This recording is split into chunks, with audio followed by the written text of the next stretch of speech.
Hi, I'm Tammy, and I record videos for cats to watch and dogs to watch. I also have a couple other YouTube channels. I thought I would share with you the process of editing the videos so to help you out with yours. What I want to show you right now is the window that you're looking at here that is really created crazy and has like multiple windows, and you can see it mirrors all the way back. This is OBS. It is open broadcaster software. It's free. You can download it and use it on your system. What I'm using here is a display capture, and I purposely have chosen display capture because I want to capture anytime I have a drop-down menu. If I did just like the Windows capture, I would, or if I used like Windows Gaming to record stuff, I wouldn't be able to record any of these drop-down windows. So let's go pop OBS back open.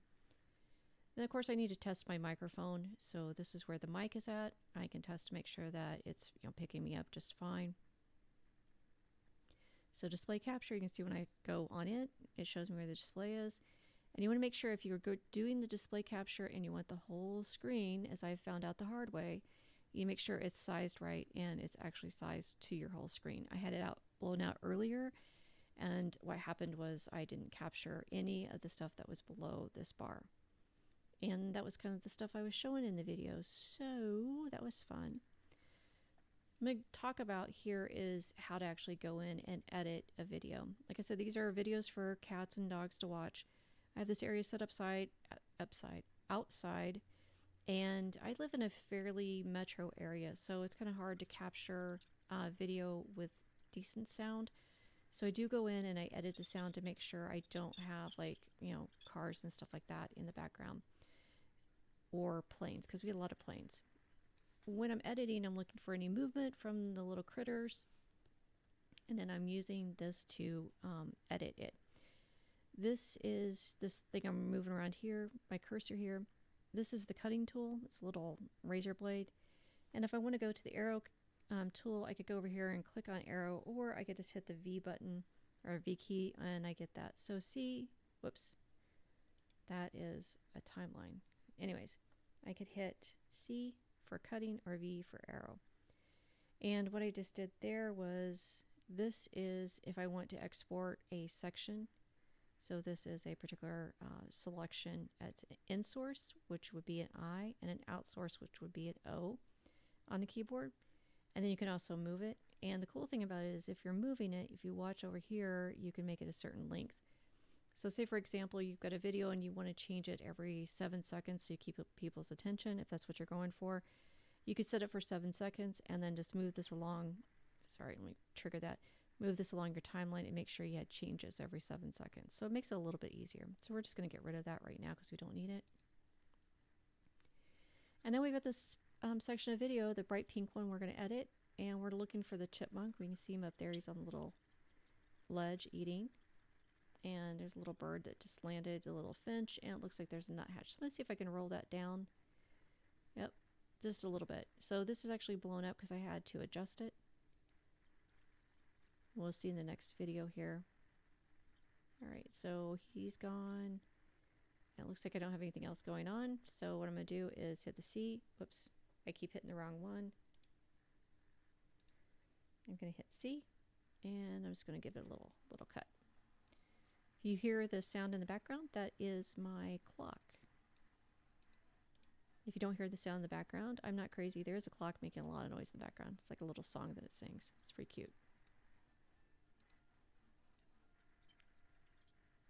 So we scan forward here. They didn't stay around long enough for me to really get them on video.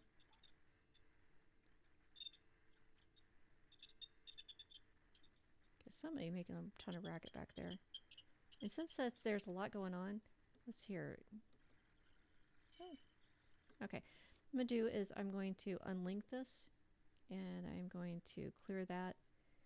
Then I'm going to hit the keyboard V, and I'm just going to grab the audio and stick it over there for right now. And then I right click and ripple delete. And you can see this one's a good example. We have here, the squirrels hit my cameras a lot, and they did this day. So you can see it's a little whopper jawed, a little not exactly level to the ground there. So I'm going to do is go over here to rotation, and I know based on what I've done earlier, it's about a -10. And we'll straighten that out a little bit. And then this one's about 141. Let's see how much I can drop that down before I lose that corner. There we go. He's so cute. All right, and we're just going to scan forward, which was like a whole 10 seconds. Oh, we have Battle Royale. We have squirrels in our yard that there's a couple different tribes. They don't get along well with each other. And this is what happens. There's a lot of you're not allowed to eat those seeds moments.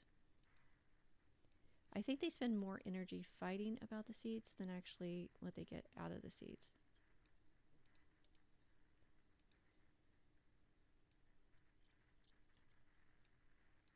I buy my seeds from a local grain store. Like what farmers buy their seeds from is where I buy my seeds. And I like to use the ones that are already shelled. It's a little bit more expensive, but I am not having to clean up a huge mess all over my yard from all the shells. I do use shelled peanuts because they have that crunch sound to them. And I know a lot of people who watch my videos really like the crunching sound. So I do use those specifically for that purpose of the crunch, crunch, crunch sound.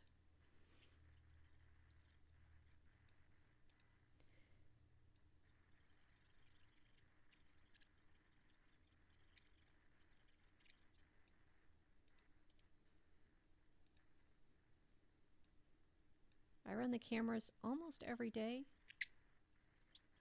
Right now I'm not even going to use this. I use GoPros because they're pretty durable. And the squirrels tend to hit them when they get roughhousey. And they're tumbling around. They'll hit them and they'll knock them over. And also, I occasionally forget that it's going to rain that day. And so it's really helpful to have something that doesn't care if it gets wet or not.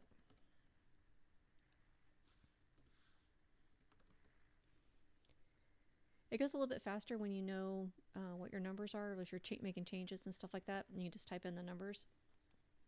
And that makes it a little bit easier. And that was just over here. This is rotation, is scale. And then this is position, this is left, right, and this is up, down. And this is a fluffy squirrel tail. So fluffy.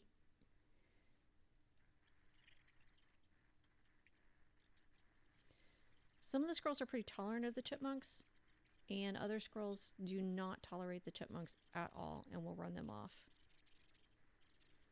In fact, there's a lot of times where a chipmunk will actually be hiding underneath that little ledge, eating seeds, and I think praying to the chipmunk gods that the squirrel doesn't see him. Wow. Okay, so little mush there. Let's try it again.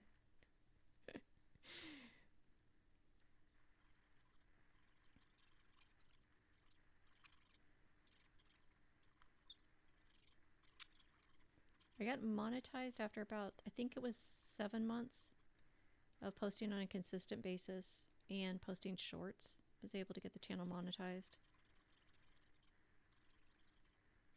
The main problem I had wasn't in hours watched. The main problem I had was in subscribers, with getting the number up high enough. Oh my goodness, I did it twice. Let's try this again.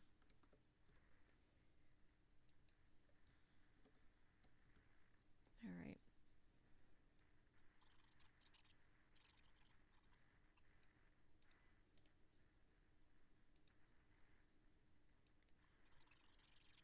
I think that if you want to have a YouTube channel and you want to get it monetized, one, don't expect to be rich overnight, because that's not going to happen.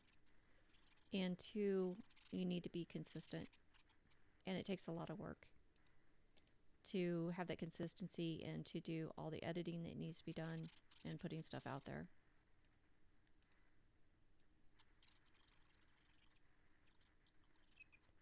What I try to do, oh, he's so cute. Look, you got mooned by a titmouse. What I used there was the arrow key just to back up frame by frame.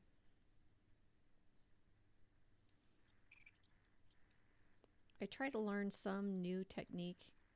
Every time I sit down to edit, I try to incorporate something new. And then that way I just build up my repertoire of skills.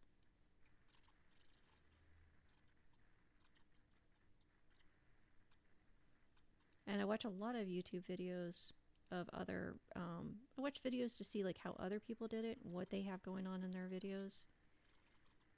And not just the same genre as what I'm in.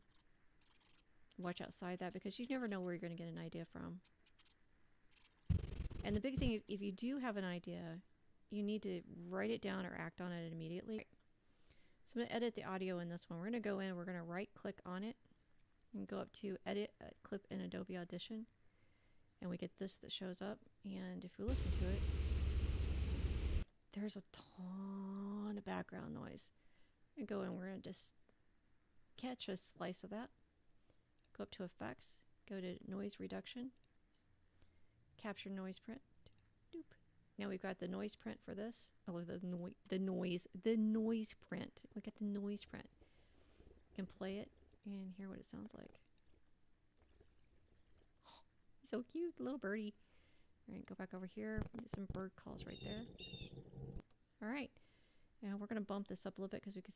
Oh, wait. Actually, I'm going to put that right about there. I'm going to hit Apply. Now, the problem is we got a lot of road noise where I live. So you can hear that. And we are going to massively cheat. Boop. Goodbye. And now we have this really clean audio. Let me get the bird call here in a second.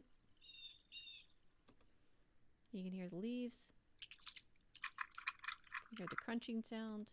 We're good to go. And then we're going to Control W. Okay, we're going to try that again. I actually hit Control W and close it.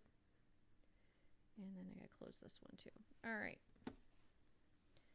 And back over in Premiere Pro. And you can see that it's changed down here. And then we can, oops, we need to modify this, -10. And 141. It's going to be different, like whatever you're doing. You just, I mean, obviously, you're going to do your video. This is my video. And watch, probably, oh, nope, we had a little squirrel. As I say, sometimes when I edit the audio, I like to do it all at once. So it just makes life easier. And sometimes I'll wind up editing it and there's like hardly anything in the video. I do select the videos off the cards to make sure I actually do have something on them, because there's no point in like doing all the transfers and all that time. I don't have anything on the card, so I do that before I create the video. So it just saves time, energy, and effort, which I'm all about. But apparently the squirrel isn't.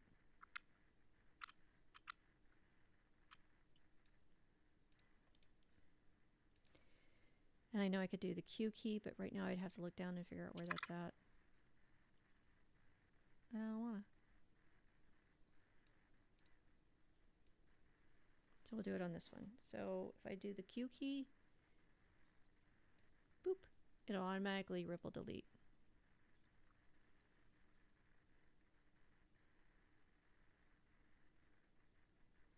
All right, now I've got that section, and come back out and take a look.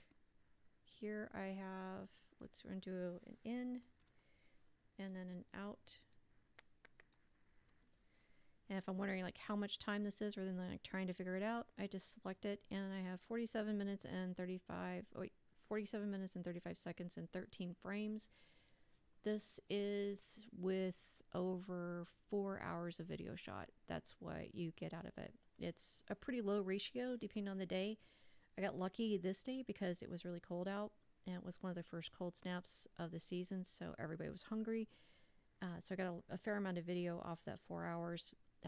There's a lot of just blank video when you shoot this stuff. If you decide to go down this route, you will have just a lot with nothing going on. Now what I'll do is I will take this and I will make sure it's perfectly clean and acceptable for me. I'll make sure the sound sounds good throughout it. And then I will put it together. Well, I'll tell you what, let's just do one where I'm going to render this whole thing. Show you guys how to do that. So I'm going to go here and I'm going to ripple delete that. I'm going to pull that to the very beginning. The gray area is just saying this is what I want you to select. All right, we're going to go up here to export, and we have sequence whatever 2. This is like so generic. So we're going to do, it's in November, and I think it's the 9th. And then it's under my base 2 file. So I have everything's by base. Base 2 basically means the 2nd week of November. So I have my batches and then my bases. And a base 2 is the base that I work off of for all the videos. I go down and make sure all my settings are what I want them to be. And then I just double check to make sure this is going to export in 4K. And I hit send to Media Encoder. Now I have this in Media Encoder, and I hit the play button, and it'll start encoding the files for me. Once I have the file encoded, then I'll bring it back in here, and I will do the magic with it to make it a 10-hour video. Mine repeat on about a 20-22 minute mark. And there's a finalized file, and then I export this and post it. And that is the process. It takes a lot of time, energy, and effort, a lot of patience. A little bit of creativity, actually a lot of creativity with getting the areas to look nice and maintaining them because the scrolls do make a mess. Then additionally, just having the persistence to consistently do this and produce on a regular basis. I produce a video every day. Rarely do I miss a day. I actually missed a day a couple days ago because I took a vacation and I thought I had enough saved up. But when I got back, some stuff happened, so I wasn't able to get to it, and I didn't have enough saved up. So I wound up having to go in and basically miss a day for posting, and that hurt my numbers. I post 1 long a day and 3 shorts every day as the goal of what I do. And get that done and build my YouTube channel out so cats can enjoy it and people can just have a moment where there's nothing crazy going on. It's just a squirrel eating seeds and apparently burping. Before I end, I'm going to show you how to stop recording. So I went down and I chose OBS. So what I'm going to do is I go underneath my, I created a file specifically for OBS projects. It's under videos, under the main drive. And I can go in and I can click on it and we'll see the file that I just did. And that is one of the lovely things about OBS is it's really easy to use. I really like it and it's free. So it's great. All right, now I'm actually going to go. You have a wonderful day and good luck with all of your adventures.